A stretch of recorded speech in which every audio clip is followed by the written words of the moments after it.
All right.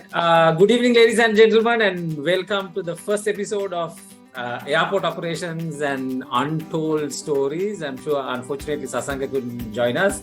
Sasanka had a different word for these chit chats, a French word, tete-a-tete. Unfortunately, he is not here. Today, we have Mr. Praneeth Fernando.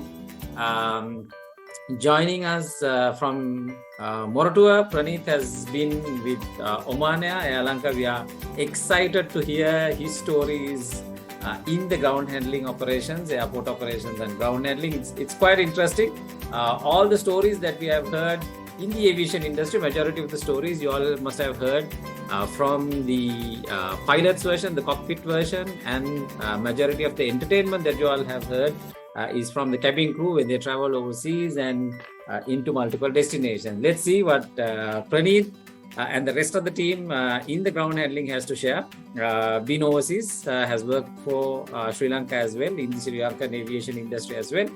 Then we have with us, unfortunately, he's unable to join with us today because he's attending to his priority work related to his Ministry of Home Affairs. Sasanka De Silva, one of the ramp officers we had at Oman Air. He has been with PIA and Air Lanka as well.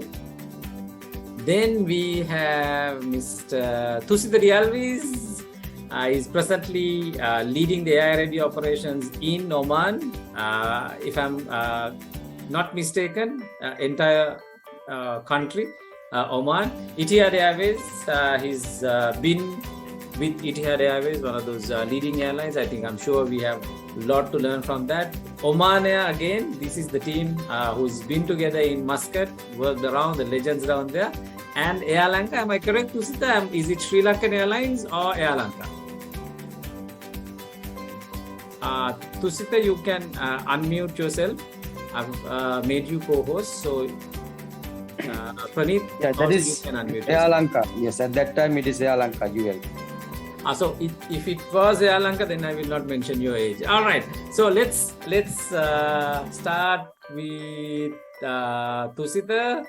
Thusita, tell us a bit about yourself for the audience to get to know you. Good evening, gentlemen. Unfortunately, there are no ladies in the audience, so good evening, gentlemen.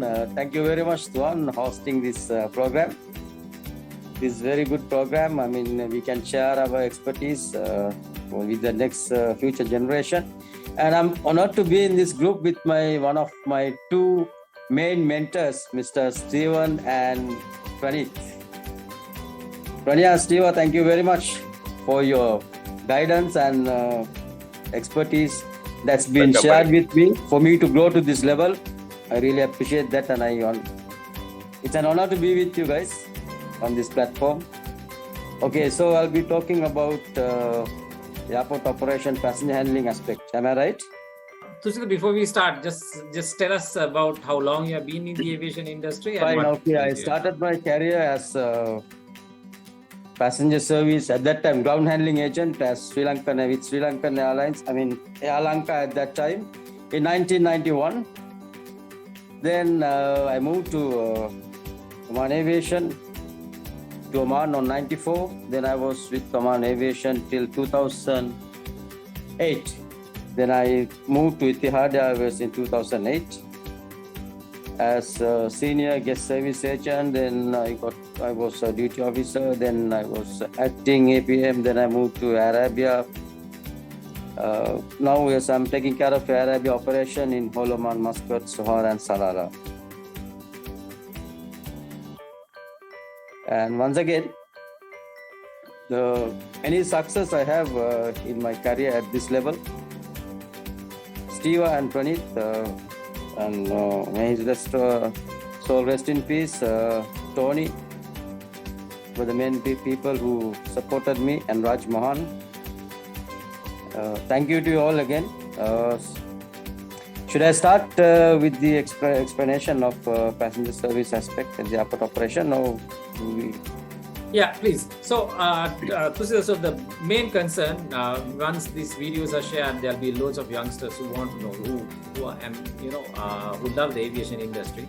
But they don't know where to start from. The learning that we would like to give them is simplified.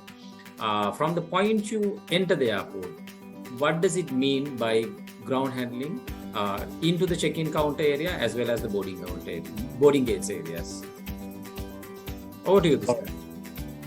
Fine. Let me look at it from the passenger's perspective first. Most of the travelers, 90% of the travelers, when they come to the airport, they are a bit excited and slightly disoriented because the airport is a busy place. People are running against the time, it's crowded. So anyone who is getting to the industry has to understand this fact and should have that willingness to help people. The aviation industry is there because of people. So first and foremost requirement for someone who wants to get into this industry should have the willingness to support the people or the passengers, to take care of the passengers. We are there to take care of them.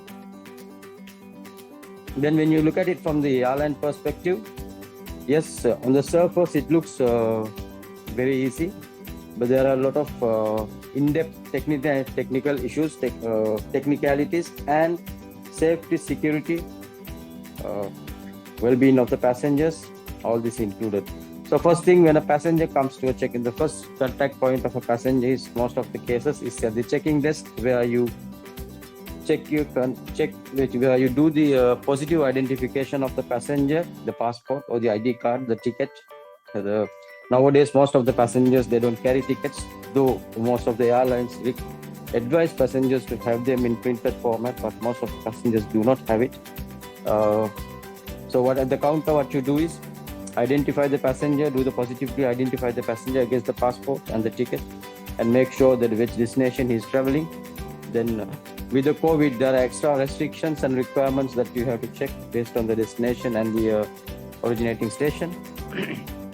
And make sure passenger is checked in to the booked class in the flight. Then again, you have to profile the passenger's fitness to travel. Then when you're profiling a passenger, he should be fit to travel as a person. Then he should not be a risk or a disturbance to the other passengers, to the crew, and the equipment to the aircraft. These are the most important things as a checking counter staff to make sure. Then accepting the baggage. Every checking agent, every airport staff has to go to a DGR, Dangerous Goods Regulation training, which is when you're accepting anything in the aircraft, it can be harmless at domestic level, but in an aircraft, it might cause a hazard. So the checking counter, you have to identify those things. Basic things are firearms, sharp objects. Then again, nowadays we have to check about liquids. There is a limitation of liquids a person can carry. Then you accept the bags according to that. Check the baggage to the final, whatever destination passenger is traveling. Then at the boarding gate, again passenger comes to the gate with his boarding card, which was given at the checking counter. So again at the boarding gate, you cross-check the passenger with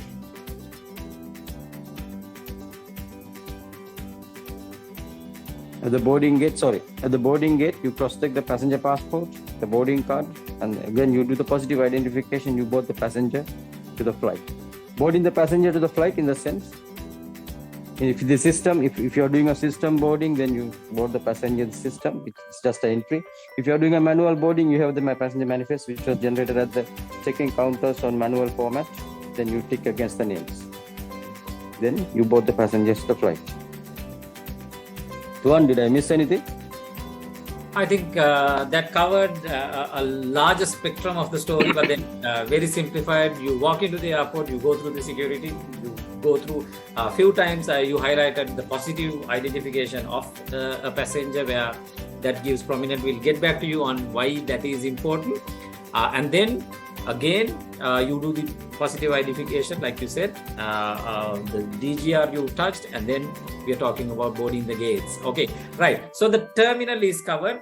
The moment you enter the airport, that again, you come from the land side if you are a passenger, and if you are an aviation student, you need to understand the land side and then the terminal. And then from there onwards goes on, your bags have been checked in, and you also enter the ramp area. Unfortunately, Sasanka is not here. So I'm gonna ask this. I'm gonna throw that question also to Praneeth. Praneeth, you have covered that area as well. Tell us a bit about this ramp area. Now a passenger is entering the ramp area. What is the passenger walkthrough? What is the baggage walkthrough? Okay, good evening, everyone. So, as explained, passengers report to the gate. From there, the reconciling happening at the gate from gate staff. Then, once the aircraft is ready for the boarding, then the passengers will go to the aircraft as per class wise. So that depends on the airline. They do normally go to families first, and then the frequent flyers, business class, and economic class. Or some airlines, they practice the row-wise boarding as per the aircraft seating. So there are aircrafts which decided by the airline what are the zones, we call it, as per the row-wise.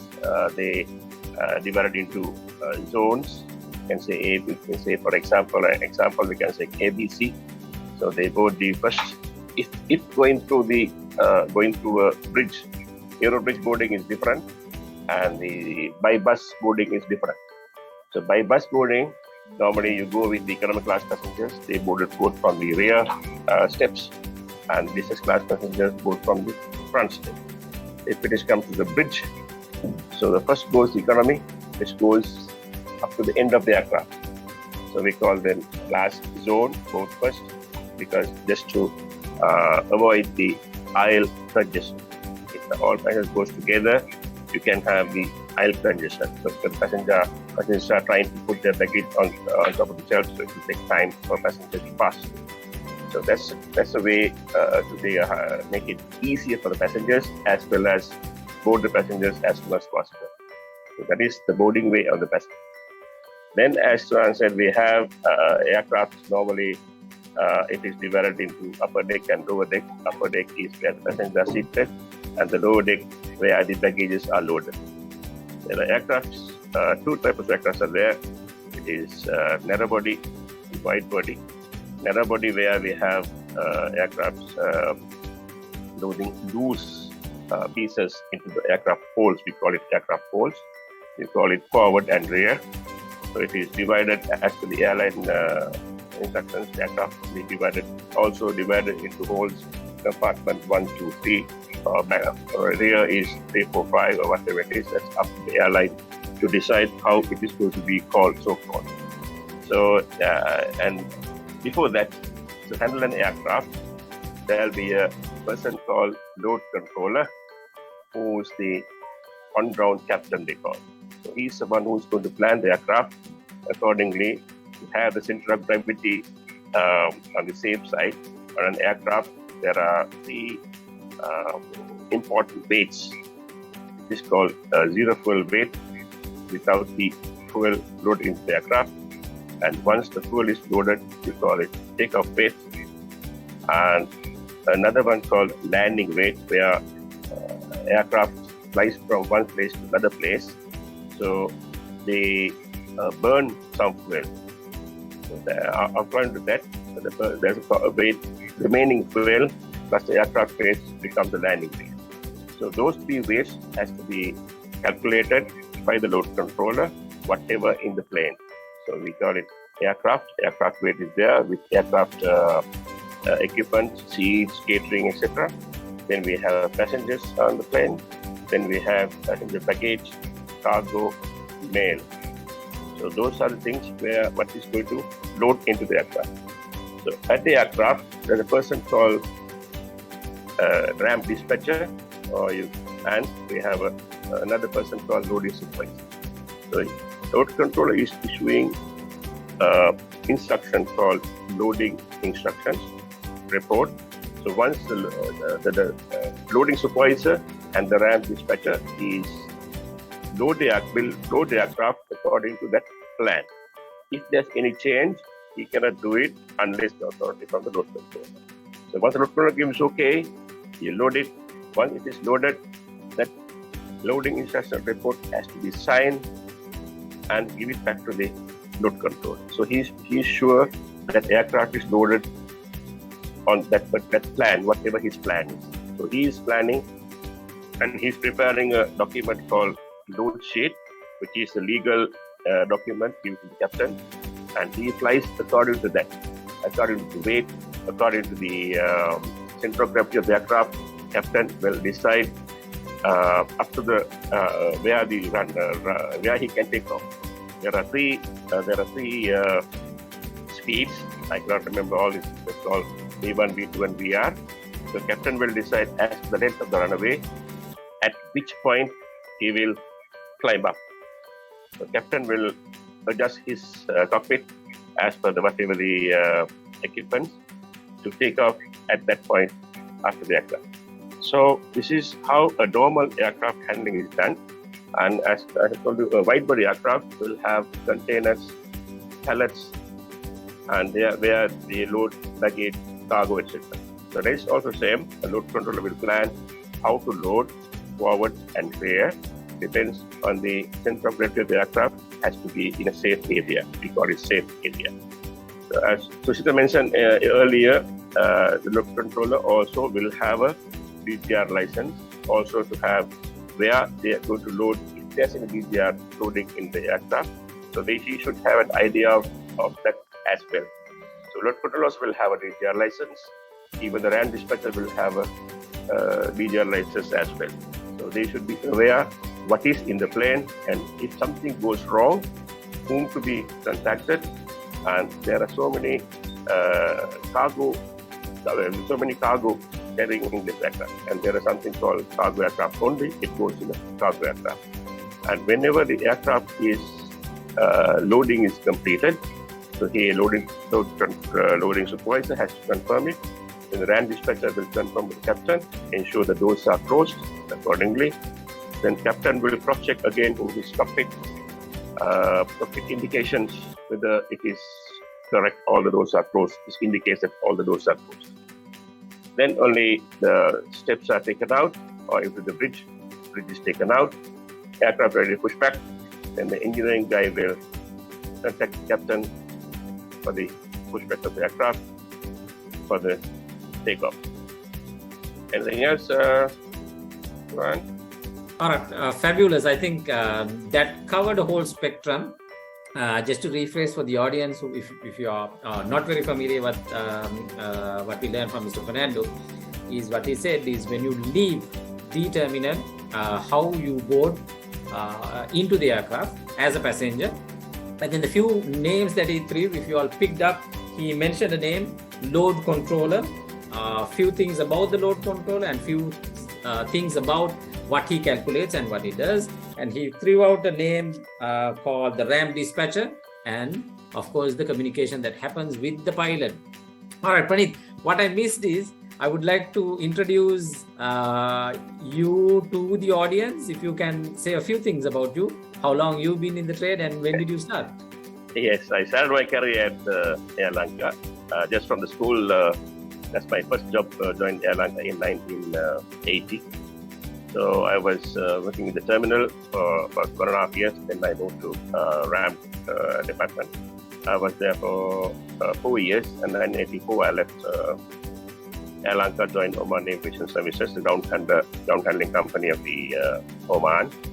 And from there I started from the beginning as a load controller. And there, in Oman, in those days, staff will work all over, everywhere, as a check-in staff, as a boarding staff, and as a load controller. So if you're doing a load controller, you do one load shift or two load shifts, and go back to the check-in or do some boarding. So it's like cross-utilization. When the staff grown up, when we have more and more staff join the company, so that pattern changed. Separated, we had group controllers. Separate, we had checking staff and boarding staff. So from there, I grew up as a deputy supervisor, then audit officer. Then I moved to handling of the airport systems, which called looking after all the systems, the checking systems, DCS, we call DCS, departure control system. There are different airlines. Different airlines have different their own systems, and there are some airlines got this like common system.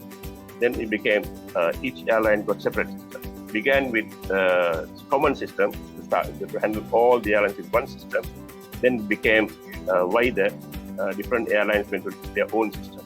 So I was looking into that section at Oman Air. We can see Oman Aviation. It's Oman Air is the airline, and Oman Aviation is the ground handling section. That is where I ended up, and I kept Sri Lanka after serving 35 years in Oman. So we thank you, Pranith. I think you stepped on the right tone. Let's get back to Tusita. I'll go back to Tusita. Tusita, so the biggest thing the youngsters want to hear is the exciting part of being in the ground handling. What is exciting being in the ground handling? So you've been around ground handling majority of the areas. One of the exciting areas for the youngsters is, do you get to meet celebrities? Tell a few names if you have met some celebrities. Wow.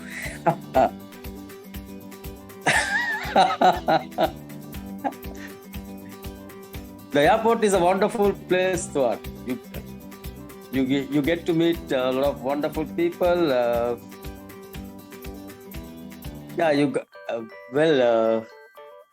I don't have any celebrity experience. All right, so you've been very humble. You have been very humble, so you don't want to reveal. That's all right. All right. So, what is the entertaining side in terms of ground handling? What will be that exciting thing for the youngsters when you are in ground handling? Well, obviously, yes, it's a very exciting arena to be in. From the moment you walk into the airport, it's all about people. It is all about people. You come across people of all walks of life. One colleague of mine, a junior staff, she's no more in the aviation now. She told me her father was a judge in Oman. He has told her there are three places where you can meet all people: police station, hospital, and the airport, which is very true. The airport is a place where you meet the most innocent, poorest people to the kings of the states, and the most highest level of crooks, drug dealers, drug smugglers, drug lords, all of them. So it's a very exciting and interesting place to be with, especially if you are a person who loves to interact with people. If you are not a person who enjoys interacting with people, then it is a bit of an uphill task. Then it's very challenging. But again, if you are a people's person, or if you are a person who likes to interact people, it's a very interesting place. Like, I'll give you a nice example. At that time, I was checking staff. An Egyptian lady and her husband, and she was having it's an infant. She was having an infant. So I was doing the checking counters. When they came to the counter, she doesn't speak much of English. Her husband came and thanked. I did not recall the incident, but what has happened? Previous year, when she was going on leave, she was alone. She was pregnant, she was pregnant and she was sick. So at the counter, this is something we learn, like when you are sitting in the check-in counter, we always look beyond the passenger right in front of you. So we make some eye contacts with at least 3 or 4 passengers on the line. So by the time they come to the counter, you know them. You know, you have developed some sort of connection with those people, though you have not spoken to them. So what happened, like when she was on the queue, of course, I must have picked that she's in a bit of uneasy. Then it's part of my responsibility to profile the passenger. So I was talking to her. Then she said she had medical certificate, this and that she's going for treatment, this and that. Then only thing I did while giving the boarding card to her, I got up from my seat and said, "Ma'am, have a nice flight. I'm sure next year I will see you again," with a happy smile. So when they were going back, she saw me and they were in tears. So, yeah, it's a very interesting place. At the same time, it's a very tricky place. This thing happened to me again at check-in counters. I was a check-in staff I was 3 gentlemen holding European passports. They came and they were trying for a free upgrade. You know, the passengers, those are frequent travelers, and so they were trying to take me for a ride. The moment I look at the keyboard, he asked a question. I answer the question. Again, I take my eyes down. The other one asks a question. You know, like. So, but I was in a very upbeat, happy-go mood, so I did not get offended. While asking this, they were asking for upgrades. I said, "No, sir, this and that." Then one guy asked, "Why is this fares are so high? Do they pull the panties down?" The crew. You know what I did? I again repeat his question. "Sir, did you ask whether crew is wearing pulling the panties down?" "No, they are not wearing panties in business class." There was a lady behind them, a beautiful lady. Actually, these 3 guys trying to impress her, at the same time get a free upgrade, and at my cost. That lady burst into laugh. The lady burst into laugh, and these 3 gentlemen did not utter a single word after that. Then I got up from my seat and I said, "Sir, this is your economy class seat. Have a nice flight." Interesting story. So two interesting stories. Thank you very much. And I would say you've been humble, and you rightly said. I met the poorest and the heads of states. Indeed, this is one of the biggest perks you get to see or experience when you are working for ground handling, is you get to interact with, of course, various types of people. Praneeth, so back to you now. I will not be asking about how many passengers that you have seen. I would like to ask you about turnarounds that you have seen. Of course, by the time I saw Praneeth, he was a duty manager. I'm sure that is one of those most chaotic areas. What we discussed was 1 flight turnaround, and when you are a duty manager, you're talking about 20 to 30 flights turning around at the same time. What are those exciting ones that you have when you have multiple turnarounds happening at the same time? Yes, good question. And you know, to handle airlines or being a ground handler, you should have a sufficient staff. If there's no sufficient staff, you go crazy. So you have to handle them in a way that we have to make the airlines happy as well. So you start with the if we have a gap of time, you can say, as I said, in a 2 hours time, we have 15 to 20 flights leaving at the same time, or we can have 5-10 minutes difference. So as per the being a duty manager or a supervisor, you have to allocate or assign, we call it, assign the staff accordingly to handle the first flight first, then the second flight, then the third flight, and depends on the loads as well. So it is how, and if we have confidence in a staff, like example, Mr. Steven Yanaprakasam, so I can give easily 80 passengers to 100 passengers, one person he can handle. So that it depends on the staff quality you have. So you have to play around. You have to play around, okay, and you should know where the staff is. And we cannot penalize the staff to do all the flights.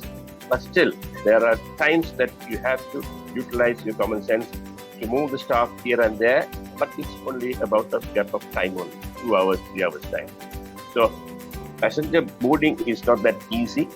And that is the last place where you have to catch the passengers or a wrong passenger boarding.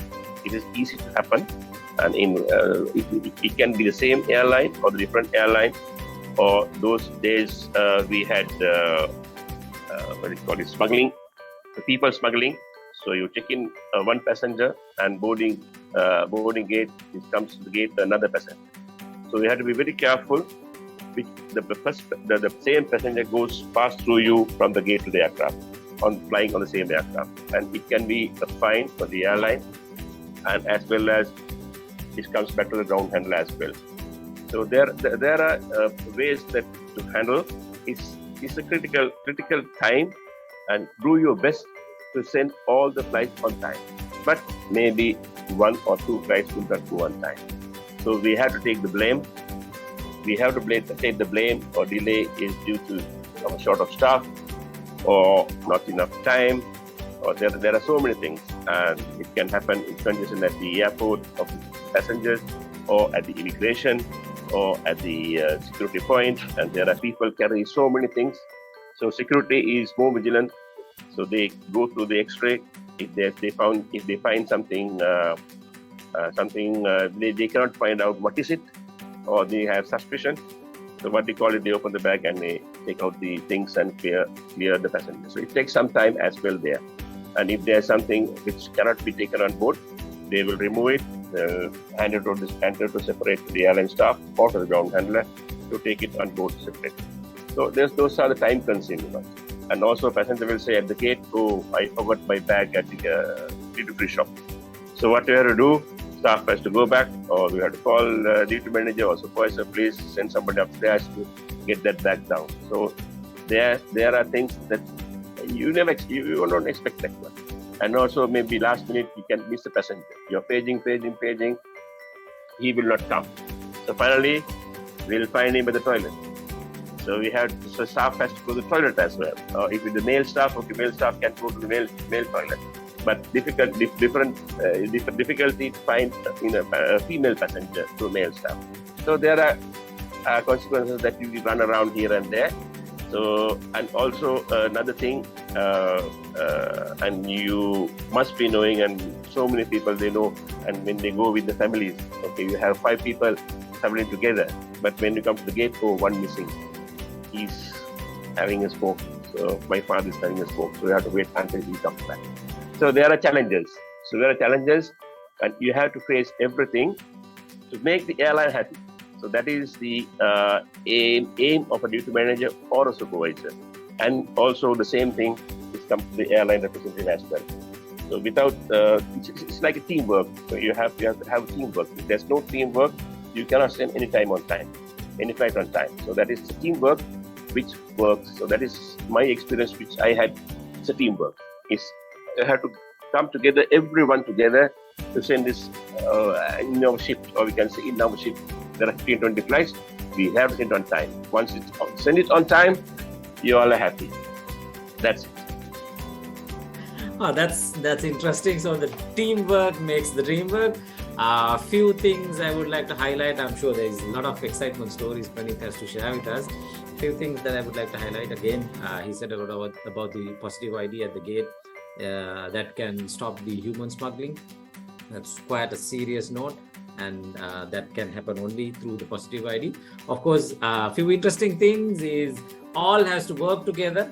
There are many mishaps that can go wrong despite your 100% planning. This is a turnaround is the thing that happens the moment of truth. Every second counts, and then that can impact a turnaround of flight or the on-time performance. Like Praneeth said, in a shift you would like to send all the flights on time.